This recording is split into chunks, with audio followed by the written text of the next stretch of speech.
पञ्चकोश र पञ्चक्लेश केलाई भनिन्छ? जान्नका लागि सनातन धर्म प्रवचन श्रृङ्खला भाग 58 हेर्नुहोस्। राधे राधे। विगत केही दिनदेखि हामी भगवानले शरणागत जीवमाथि के कस्ता कृपाहरू गर्नुहुन्छ भन्ने बारेमा चर्चा गर्दै आइरहेका छौँ। आउनुहोस् सर्वप्रथम यस प्रवचन श्रृङ्खलामा अहिलेसम्म चर्चा भइसकेका विषयवस्तुहरूलाई संक्षिप्त रूपमा मनन गरौँ। सनातन धर्म प्रवचन श्रृङ्खलाको क्रममा अहिलेसम्म हामीले यही बुझ्यौँ कि हामी सबै अनन्त मात्राको प्रतिक्षण बढ्दै जाने र सधैँ रहिरहने आनन्द चाहन्छौँ र यस्तो आनन्द भगवान नै भएकाले भगवानलाई पाएर नै हामी सुखी हुन सक्छौँ। अरू कुनै उपाय छैन। भगवानलाई प्राप्त गर्नको निम्ति एकमात्र उपाय वेदशास्त्रले बताए कि भगवानलाई जान्नुपर्छ। जान्ना साथ वहाँ प्राप्त हुनुहुन्छ। त्यसैले हामी भगवानलाई जान्नको निम्ति वेदशास्त्रमा गयौँ। वेदशास्त्रले बताए कि जसमाथि भगवानले कृपा गरिदिनुहुन्छ त्यही जीवले नै भगवानलाई जान्न सक्छ।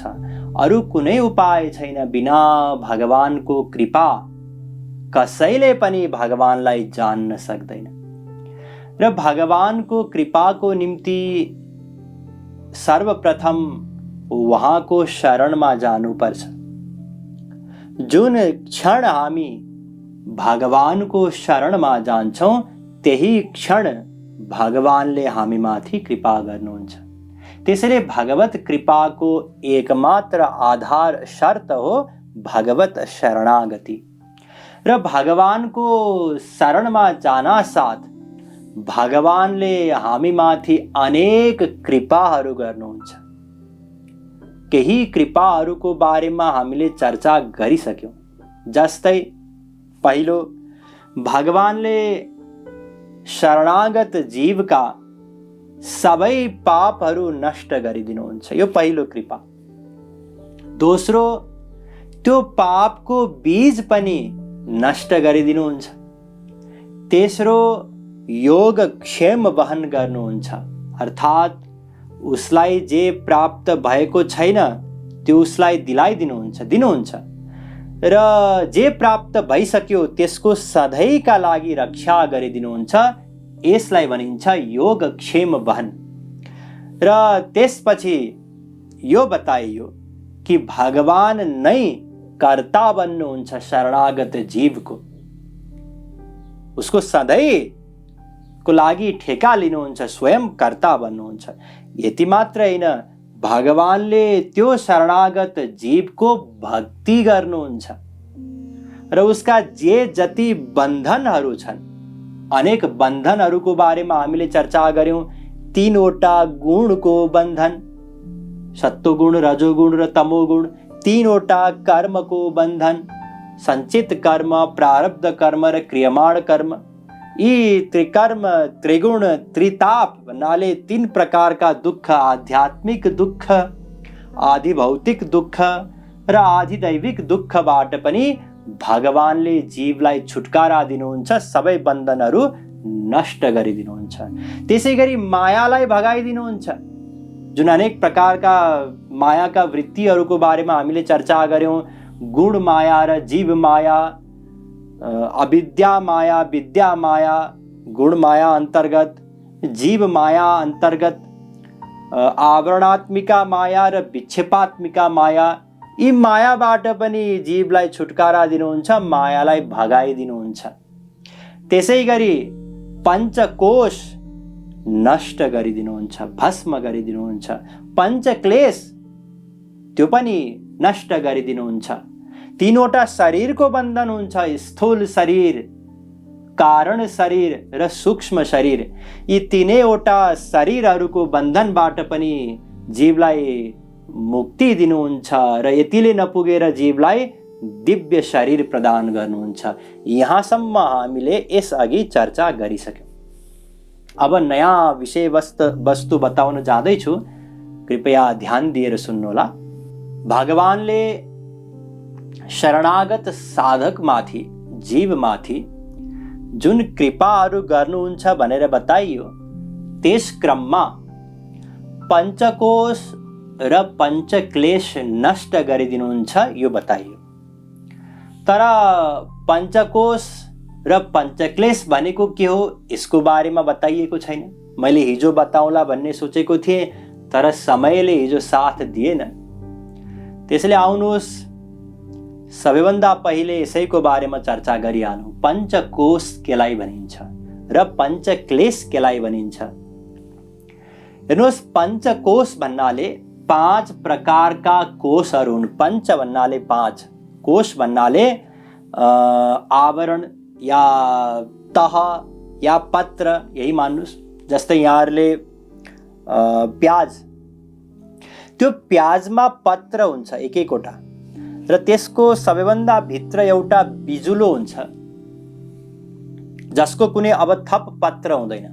त्यो बिजुलोको बाहिर 4, 5, 7, 8 अनेक पत्रहरू हुन सक्छन्।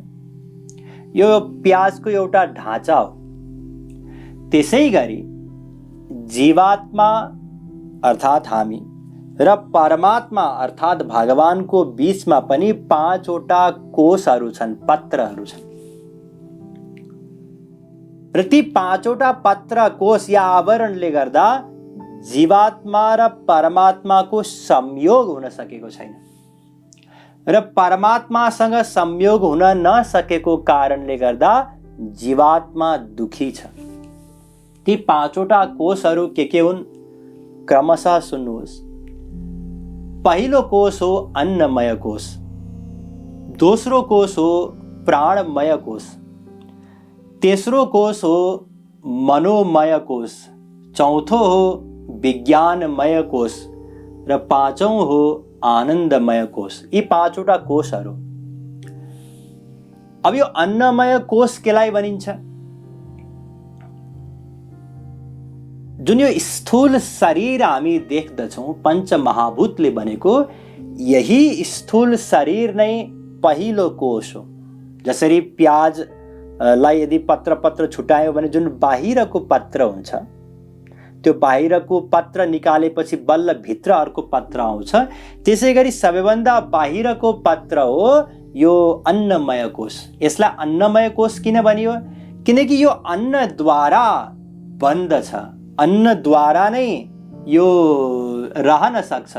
यदि अन्न मिलेन भने यो नष्ट हुन्छ। त्यसैले यसलाई भनियो अन्नमय कोष, यो स्थूल शरीर। अब प्याजलाई त यदि यहाँहरूले एउटा पत्र निकाल्नु भयो भने अर्को पत्र देखिन्छ, तर यदि यो शरीरलाई चिरेर हेर्यौँ भने अर्को पत्र भेटिँदैन। यही स्थूल शरीर नै भेटिन्छ शरीरभरि नै। फेरि अन्य जुन कोषहरू हुन्, प्राणमय कोष, मनोमय कोष, विज्ञानमय कोष र आनन्दमय कोष, यी कोष कहाँ छन् त? फेरि यी सबै कोषहरू सूक्ष्म जगतमा छन्। ध्यान दिनुहोस्, एउटा पञ्चमहाभूतको आयाममा यो अन्नमय कोष छ, स्थूल शरीर, र अरू सबै कोषहरू सूक्ष्म जगतमा छन्। र ती कोषहरूको बारेमा संक्षिप्तमा बुझ्नुहोस्। यो अन्नमय कोष पछिको कोष हो प्राणमय कोष। त्यो केले बन्छ? 5 वटा कर्मेन्द्रिय र 5 वटा प्राण मिलेर बन्छ। 5 वटा कर्मेन्द्रिय भन्नाले हात, गोडा, मुख, गुहद्वार, उपस्थ, ये 5 वटा कर्मेन्द्रिय हुन्। र 5 वटा प्राण भन्नाले प्राण, अपान, व्यान, उदान, समान, यी 5 प्राणहरू हुन्। यहाँ जुन 5 कर्मेन्द्रिय भनेर बताइयो, यो हात होइन, सूक्ष्म हात हो। प्रत्येक इन्द्रियको पछाडि एउटा सूक्ष्म इन्द्रिय हुन्छ, चाहे कर्मेन्द्रिय होस् चाहे ज्ञानेन्द्रिय होस्। एउटा यो स्थूल आँखा हुन्छ, यसको पछाडि सूक्ष्म जगतमा एउटा सूक्ष्म आँखा हुन्छ। यहाँ जुन प्राणमय कोषमा 5 कर्मेन्द्रिय बताइयो, यी सूक्ष्म कर्मेन्द्रियहरू हुन्। सूक्ष्म 5 कर्मेन्द्रिय र 5वटा प्राण मिलेर जुन कोष बन्दछ, दोस्रो कोष, त्यसलाई भनिन्छ प्राणमय कोष। अब तेस्रो कोष जुन मनोमय कोष हो, यो 5वटा ज्ञानेन्द्रिय र मन मिलेर बन्दछ। यहाँ पनि जुन ज्ञानेन्द्रिय 5वटा ज्ञानेन्द्रियहरू हुन्, आँखा, कान, नासिका, जिब्रो, छाला, त्वचा, यी 5वटा ज्ञानेन्द्रिय पनि सूक्ष्म ज्ञानेन्द्रिय र त्यसमा मन मिलेर मनोमय कोष बन्दछ। र विज्ञानमय कोष भन्नाले 5वटा ज्ञानेन्द्रिय, सूक्ष्म ज्ञानेन्द्रिय र बुद्धि मिलेर यो विज्ञानमय कोष बन्दछ। यी तीनवटा कोष ध्यान दिनुस्, प्राणमय, मनोमय र विज्ञानमय कोष सूक्ष्म शरीर हुन्। यी सूक्ष्म शरीरका तीनवटा कोष हुन्। स्थूल शरीरको केवल एउटा कोष हुन्छ, अन्नमय कोष। सूक्ष्म शरीरको तीनवटा कोषहरू हुन्छन्, प्राणमय, मनोमय र विज्ञानमय। हिजो हामीले स्थूल शरीरको बारेमा, सूक्ष्म शरीरको बारेमा र कारण शरीरको बारेमा चर्चा गरेका थियौँ नि। एउटा यो स्थूल शरीर हुन्छ, मृत्युको अवस्थामा जुन निस्किन्छ, या स्वप्नको अवस्थामा जेले हामी सपनामा विभिन्न कार्यहरू गर्दछौँ, त्यो सूक्ष्म शरीर हो। र महाप्रलयमा जे रहन्छ वासनात्मक, त्यो कारण शरीर हो। हिजो हामीले विस्तृतमा चर्चा गरेका थियौँ। त्यही स्थूल शरीरको कोष हो अन्नमय कोष। त्यही सूक्ष्म शरीरका तीनवटा कोषहरू हुन्छन्, प्राणमय, मनोमय र विज्ञानमय कोष। र जुन कारण शरीर हो, त्यो कारण शरीर नै आनन्दमय कोष हो। यी 5वटा आवरणहरू जीवात्मा र परमात्माको बीचमा छन्, बाधक पर्दा समान। मान लिनुहोस् हामीलाई कुनै वस्तु देख्नु छ, हेर्नु छ र बीचमा पर्दाहरू छन् भने एक एकवटा गरेर जब पर्दा निकाल्दै जान्छौँ, जब सबै पर्दा निस्किन्छन् अनि अगाडिको वस्तु देखिन्छ। त्यसैले 5वटा कोषहरूको कारणले गर्दा पनि भगवानको साक्षात्कार अनुभव हुन नसकेको कारणले गर्दा जीवात्मा दुखी छ। र यी कोषहरू पार गर्नको लागि कठिन साधनाहरू बताइएको छ शास्त्रमा, ज्ञान साधना, योग साधना इत्यादि। तर जो भगवानको शरणमा जान्छन्, उनीहरूका सबै कोषहरू भगवानले कृपा गरेर नष्ट गरिदिनुहुन्छ। यी वास्तवमा कोषहरू मनको अवस्थाका नामहरू पनि हुन्। सबैभन्दा निम्न अवस्था अहिले हाम्रो जस्तो साधारण अवस्थामा हामी अन्नमय कोषमा छौँ। साधना गर्दै गर्दै जाँदा मनोमय कोष, प्राणमय कोष आउँछ पहिले। त्यसमा मनमा प्रमाद इत्यादिहरू हुन्छन्, जसले गर्दा साधनामा रुचि हुँदैन। जब अन्नमय कोष र प्राणमय कोषलाई पार गर्दछौँ, तब मनोमय कोषमा प्रवेश गर्छौँ। अब मनोमय कोषमा प्रवेश गर्न साथ दिव्य अनुभवहरू हुन थाल्छन्, दिव्य जगतका। र मनोमय कोष पनि जब पार गर्छौँ, यदि कुनै पुरुष स्त्रीको काखमा बस्दा त्यो स्त्रीले अनेक प्रयत्न गर्दा पनि त्यो पुरुषमा काम वासना उत्पन्न हुँदैन भने बल्ल उसले मनोमय कोष पार गरेको ठान्दा हुन्छ। र विज्ञानमय कोष, अब विज्ञानमय कोषमा पुगिसकेपछि पनि खतरा छ। त्यहाँ पनि आफ्नो स्थितिको अहङ्कार हुन सक्छ। त्यसपछि त्योभन्दा पर हो आनन्दमय कोष, जुन आनन्दमय कोष कुनै पनि साधनाद्वारा कसैले पनि पार पाउन सक्दैन, केवल भगवानको कृपाद्वारा नै कसैले पार पाउन सक्छ। यी 5वटा कोषहरू हुन् र यी 5वटा कोषहरू भगवानले कृपा गरेर नष्ट गरिदिनुहुन्छ अनि जीवात्माको काम बन्दछ। त्यसै गरी पञ्चक्लेशको कुरा गरिएको थियो, मैले अस्ति गरेको थिएँ पञ्चक्लेशको कुरा। र पञ्चक्लेशमा 5 प्रकारका क्लेशहरू छन्। क्लेश भन्नाले दुःखका कारणहरू। योग दर्शनमा 5वटा क्लेश बताइएको छ। अविद्या, स्मिता, राग, द्वेष, विनिवेशाः क्लेशा। योग दर्शन 2-3 अर्थात् यी 5वटा क्लेशहरू हुन्, दुःखका कारणहरू हुन्। दुःखको बारेमा त हामीले चर्चा गरिसक्यौँ, 3 तापको बारेमा, आध्यात्मिक दुःख, आदि दैविक दुःख र आदि भौतिक दुःख, अनेक प्रकारका दुःखहरू। र यी अनेक प्रकारका दुःखहरूका कारण के हुन्? यी पाँचवटा हुन्। जबसम्म कारण रहन्छन्, ध्यान दिनुहोस्, तबसम्म दुःख रहन्छन्। यदि कारण समाप्त भयो भने बल्ल दुःखबाट निवृत्ति मिल्छ। त्यसैले यो जुन संसारमा हामी दुखी छौँ, यसबाट छुटकारा पाउनको निम्ति पञ्चक्लेशबाट पार पाउनुपर्छ।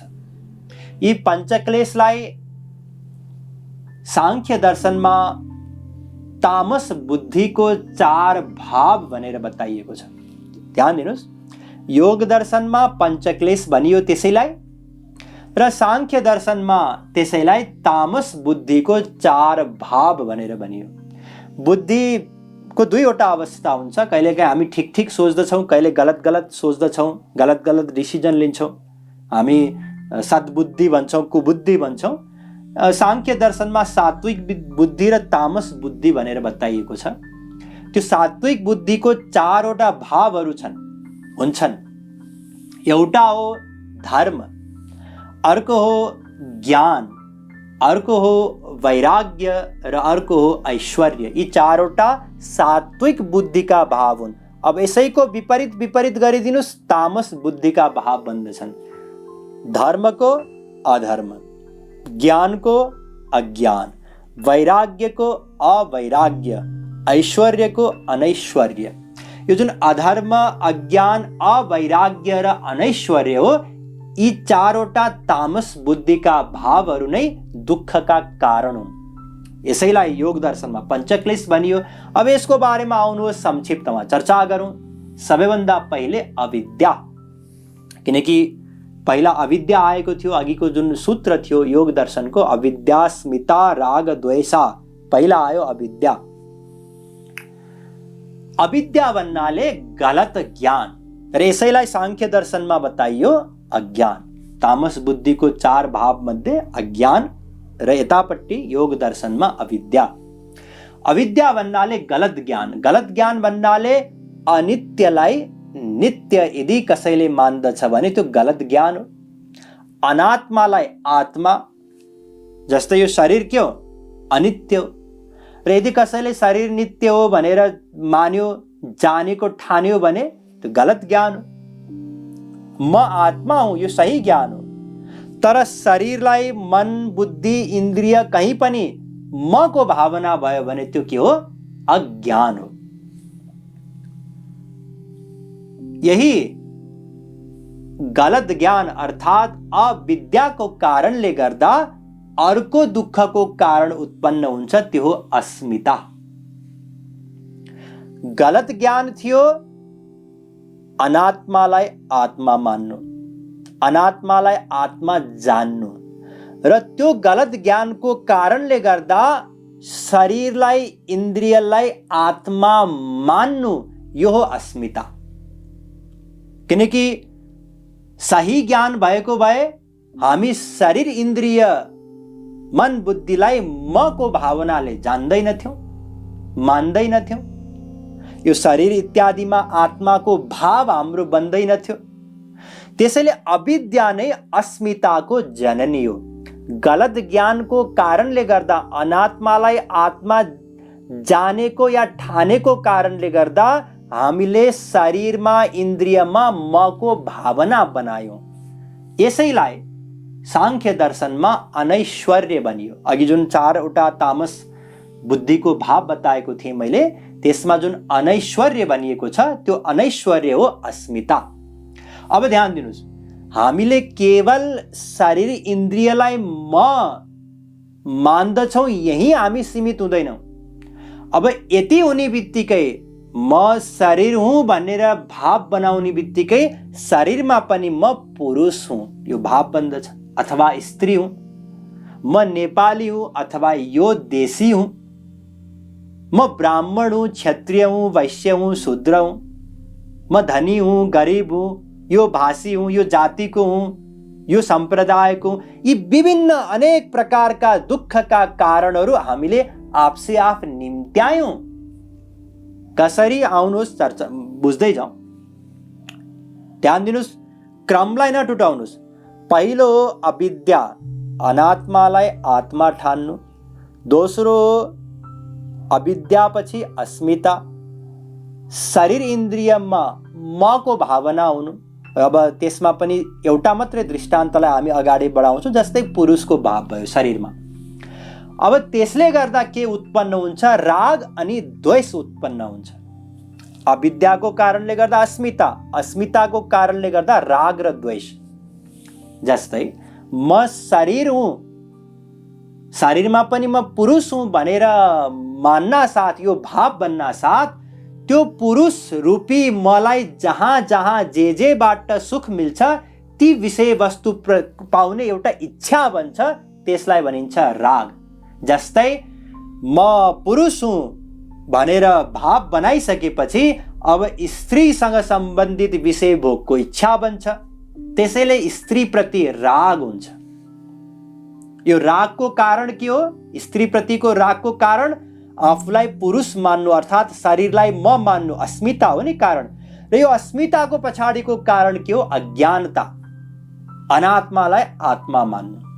र जुन जुन विषयबाट यो शरीर इन्द्रिय मन बुद्धिलाई सुख मिल्छ भन्ने हामी ठान्दछौँ, ती विषयहरू प्राप्त गर्ने, विषय भोग गर्ने इच्छा, तृष्णा, लोभलाई नै भनिन्छ राग। र त्यही रागको कारणले गर्दा द्वेष उत्पन्न हुन्छ। ध्यान दिनुहोस्। अब स्त्रीबाट सुख मिल्छ, कुनै पनि स्त्री, किनकि मैले आफूलाई पुरुष मानेको छु, एउटा कुनै स्त्रीबाट सुख मिल्दछ भनेर राग हुन साथ पर पुरुष, त्यो स्त्रीले जसलाई प्रेम गर्छ अथवा त्यो स्त्रीलाई जसले प्रेम गर्छ त्यो अर्को पुरुष प्रति विपरीत विषय प्रति द्वेष उत्पन्न हुन्छ। यसबाट मेरो विषय सुख नष्ट होला भन्ने घृणा, क्रोध, यी सबैलाई भनिन्छ द्वेष। यो द्वेषको कारण के थियो? राग। रागको कारण के थियो? आफूले आफूलाई शरीर इन्द्रिय मान्नु अर्थात् अस्मिता। त्यसको कारण के थियो? गलत ज्ञान, अनात्मामा आत्माको भाव हुनु अर्थात् अविद्या। अविद्याको कारणले गर्दा अस्मिता, अस्मिताको कारणले गर्दा राग, रागको कारणले गर्दा द्वेष। यो राग र द्वेष दुवैलाई मिलाएर सांख्य दर्शनमा अवैराग्य भनेर बताइयो।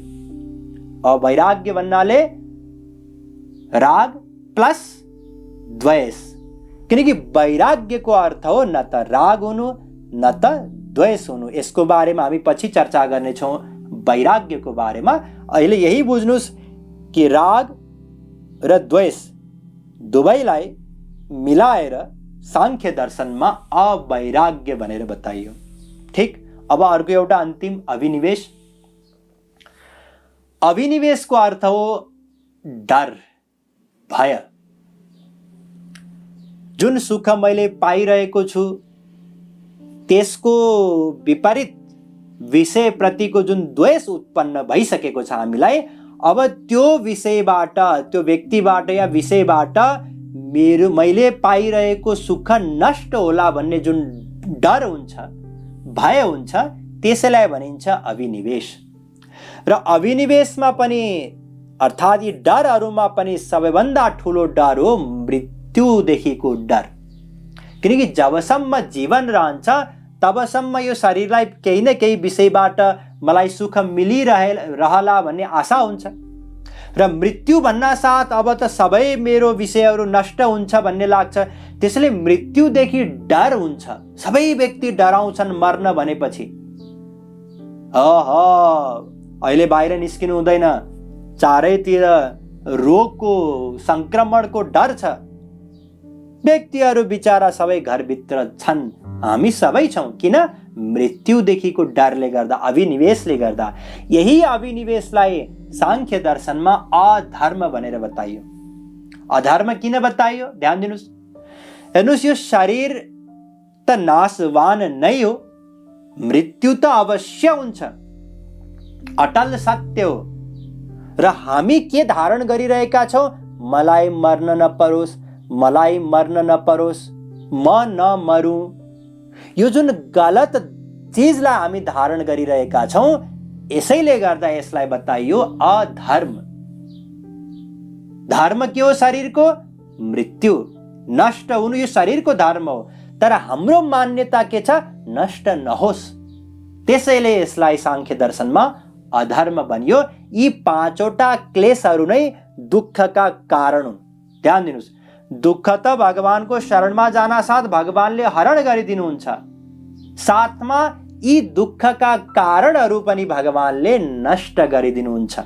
भगवानको शरणमा गएको जीवलाई पञ्चकोश या पञ्चक्लेशबाट पार पाउनको निम्ति छुट्टै साधना गर्नु पर्दैन कि म अविद्याबाट कसरी पार पाऊँ, कसरी म जानु कि म आत्मा हुँ, कसरी म मानु त्यसपछि कि म आत्मा हुँ, शरीर नमानु आफूलाई, कसरी विभिन्न विषयहरूमा मेरो जुन राग छ त्यो रागबाट मेरो छुटकारा होस्, यसप्रति केही पनि चिन्ता लिनु पर्दैन।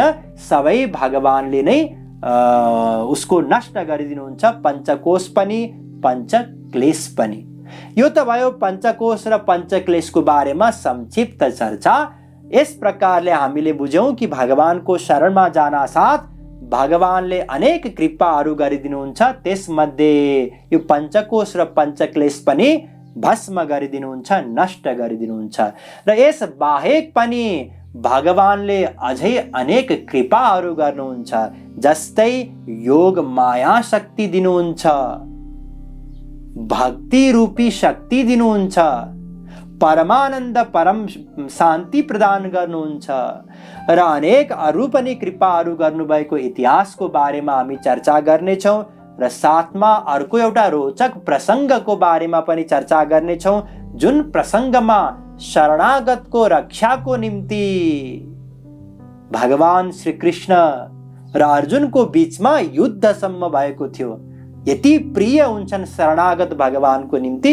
यी विषयहरूको बारेमा चर्चा गर्नेछौँ, तर आज होइन, भोलि। वृन्दावन बिहारी लाल की जय।